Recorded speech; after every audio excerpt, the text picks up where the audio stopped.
देख रहे हैं ये अरावली पर्वत रेंज है, भारत के हिस्से में है। ठीक है, मूलतः इसका 90% हिस्सा राजस्थान में आता है। ध्यान रखिएगा ये तब से बनी हुई है, it is about to 3.2 to 3.5 billion year ago. ये 3.5 बिलियन अरब पहले जब बनी थी, और ये जो टाइम चल रहा था ये प्री कैम्ब्रियन युग का टाइम था। इस समय में ये चर्चा चल रही थी, इस समय ये अस्तित्व में आया था। ठीक है, अब जो अरावली रेंज है इसका विस्तार आप देख रहे होंगे कि ये राजस्थान में तो है ही है, लगभग 80 से 90% हिस्सा इसका राजस्थान में पड़ता है, बाकी हिस्सा हरियाणा और दिल्ली तक जो है कि ये जाता है। अब आप राजस्थान देख रहे हैं तो यहीं पे आपने देखा होगा कि यहाँ पे माउंट आबू जो पर्वत श्रृंखला है, यहाँ की सबसे जो ऊंची चोटी है गुरु शिखर, अगर आपने ध्यान दिया हो तो गुरु शिखर ये जो है सबसे ऊंची चोटी पड़ती है इसकी। Basically this topic is not belong to the current affairs but this is belong to the geography too. ये ज्योग्राफी का भी सब्जेक्ट हो जाता है एक तरीके से, आप देख रहे होंगे। ध्यान रखिए मैं क्या कहना चाह रहा हूँ आपसे कि एक केस हुआ जो इसके प्रीफेस में जो चीज़ें हैं वो क्या हैं। एक केस हुआ जो कि तमिलनाडु में एक व्यक्ति रहे, उनका नाम था TN गोदावर्मन। ओल्ड एज व्यक्ति हैं और इन्होंने आर्टिकल 32 आप समझ ही रहे होंगे।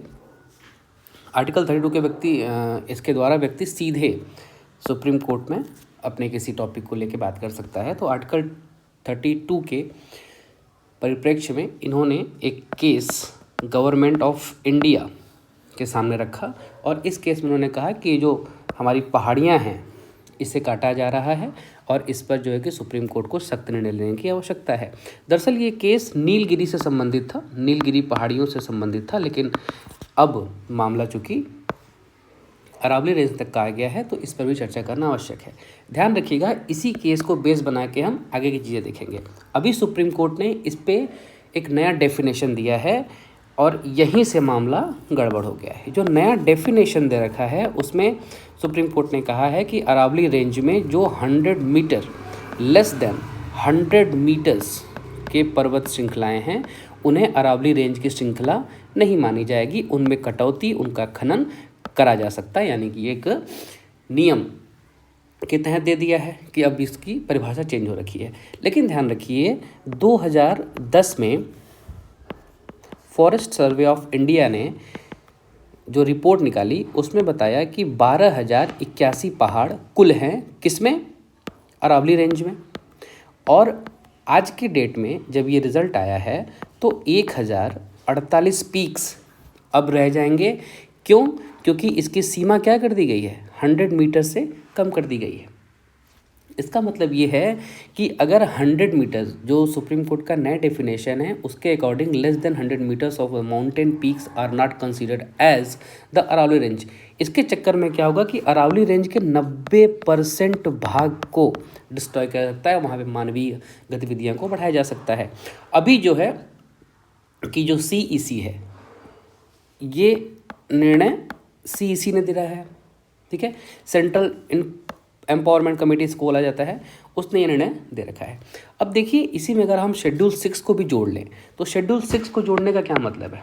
शेड्यूल 6 ये कहता है, अच्छा शेड्यूल 6 में कौन कौन से आते हैं राज्य, अरुणाचल, त्रिपुरा, मिजोरम और मणिपुर।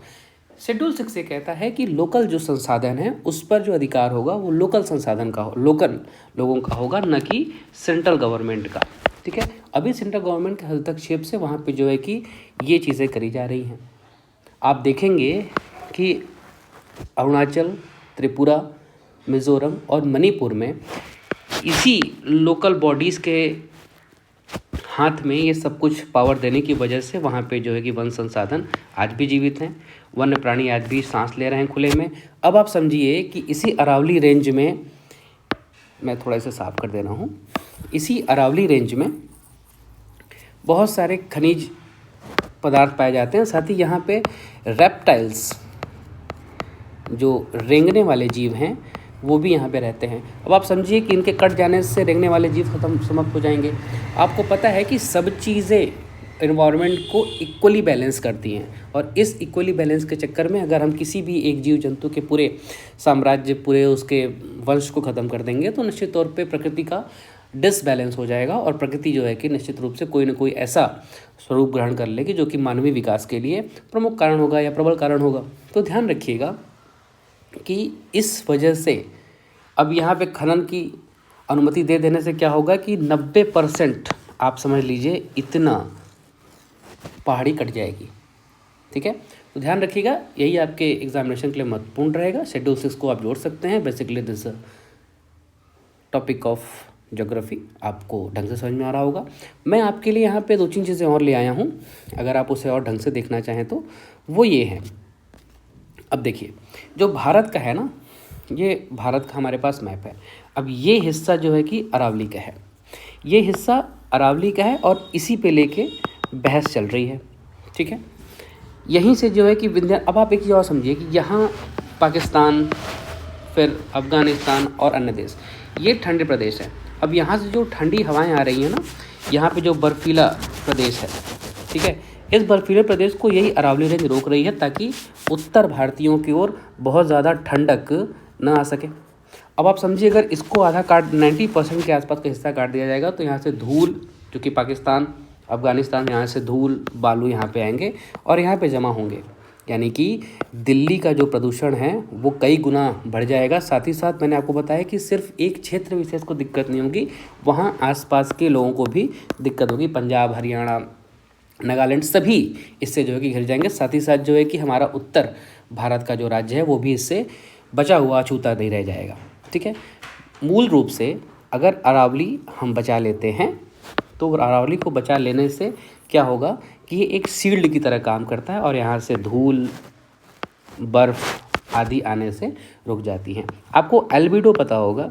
एल्बिडो में क्या होता है कि चूँकि यहाँ ताज़ी बर्फ़ पड़ रही होती है तो ताज़ी बर्फ़ का एल्बिडो 90% होता है कि वो 90% हिस्सा वापस कर दिया करती है। इस वजह से कम चीज़ें हमारे पास रह जाती हैं। तो अरावली एक तरीके से हमारे लिए सेफ़ शील्ड भी है, इसे बचाना हम सबका अधिकार है। तो ध्यान रखिएगा कि इस पे आप जितना कैंपेन कर सकते हैं, लेकिन हाँ, समझदारी के साथ आप कर सकते हैं। एक और चीज़, मैं आपको इसका एक दृश्य दिखाना चाह रहा हूँ कि कितना सुंदर अपना अरावली रेंज है। आप समझ रहे हैं, इतनी हरियाली, इतना सुंदर प्रदेश, और आप समझ रहे हैं कि एक झटके में इसे समाप्त कर दिया जाएगा। ये सारी जो आप जो पीक्स देख रहे हैं, ये सारे पीक्स को हटा दिया जाएगा। ध्यान रखिएगा, इन चीज़ों को बचाने की जिम्मेदारी हम सभी की है और शेड्यूल 6 इसके लिए सबसे बेहतर उपाय होगा। तो आज के लिए इतना ही, धन्यवाद।